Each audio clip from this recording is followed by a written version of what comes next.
Борбор Азия өлкөлөрүнүн аймактык биригүүсү мүмкүн нерсеби? Деги эле аймакта өлкө аралык кызматташуунун кандай келечеги бар? Региональное сотрудничество в регионе будет развиваться и дальше. Это ясно уже по следующим направлениям. Во-первых, это энергетика. И прежде всего речь идет о постепенном восстановлении. Аймактык кызматташтык мындан ары деле негизи 4 багытта өнүгө берет. Аймактагы башкы кызматташуу энергетика тармагында болот деп айтат элем. 1960-70 жылдары Борбор Азиядагы жалпы энергетикалык система курулган. СССРдин убагында мындай энергетикалык алкак азыркы 4 эгемен мамлекет — Өзбекстан, Тажикстан, Түркмөнстан, Кыргызстан жана Казакстандын түштүгүндөгү 5 облусту камтычу. Союз ыдыргандан кийин ал энергетикалык алкак бир аз өзгөрүүлөргө дуушар болуп, өлкө аралык кооперация мурункудай ишке ашпай келген. Ошондой эле аймактык энергетикалык кызматташуусу Каса 1000 долбоордун алкагында дагы ишке ашчудай. Мында энергетикалык ресурстарды алыска экспорттоо, ал үчүн түтүктөрдү биргелешип куруу перспективасы бар. Экинчиден, кызматташтык аймактагы транспорттук инфраструктураны чогуу өнүктүрүү жаатында болот.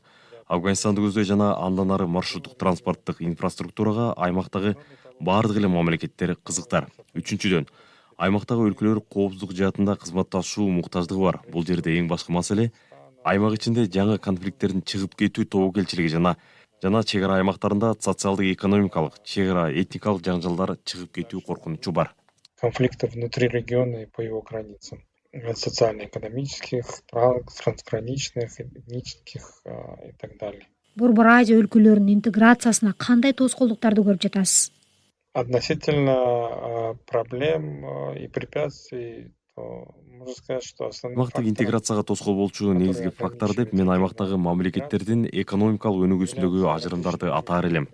Бул өнүгүүдө алдыга кеткен өлкөлөр аймакты өнүктүрүүнүн чыгымдарын көтөрүп, көбүрөөк инвестиция салууга жоопкерчилик алат дегенди билдирет. Бирок бул жакынкы келечекте мүмкүн эмес нерсе. Себеби эч кимде андай көп каражат жана мүмкүнчүлүк жок. Аймактык башкы биримдиктердин мисалында мамлекет аралык өнүгүү жаатында айырма чоң болгон кезде товар, финансы жана эмгек ресурстарынын эркин жүгүртүлүшүн камсыздоо кыйынга туруп калат. Мындан тышкары Борбор Азиядагы ар бир өлкөдө бийликти жана ресурсту бөлүштүрүүнүн туруктуу формасы жана да экономиканы реформалоо боюнча саясаты эч ак эле калыптанып калган. Мындан улам Борбор Азияда бирдиктүү экономикалык саясатты иштеп чыгуу оор болот. Ал болсо ийгиликтүү интеграциянын эң башкы фактору. Что является одним из основных условий для успешной интеграции в области там. Борбор Азия өлкөлөрүнүн буга чейин деле биригүүгө аракеттер болгон, бирок бул жолу мындай биригүүгө кандай нерсе мотивация болуп жатат?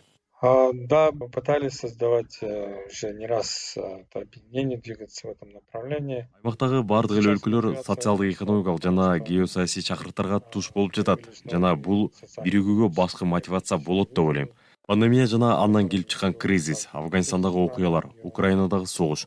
Мурда аймакта коопсуздуктун башкы гаранты Россия болуп келген. Бирок азыр батыш менен чыңалып жаткан мамилесинен улам аймакка таасир этүү мүмкүнчүлүк азайды. Так ушул жагдай Борбор Азия өлкөлөрүн биригип, жок дегенде коопсуздук жана экономикалык көйгөйлөрдү чогуу чечүүгө түртүп жатат.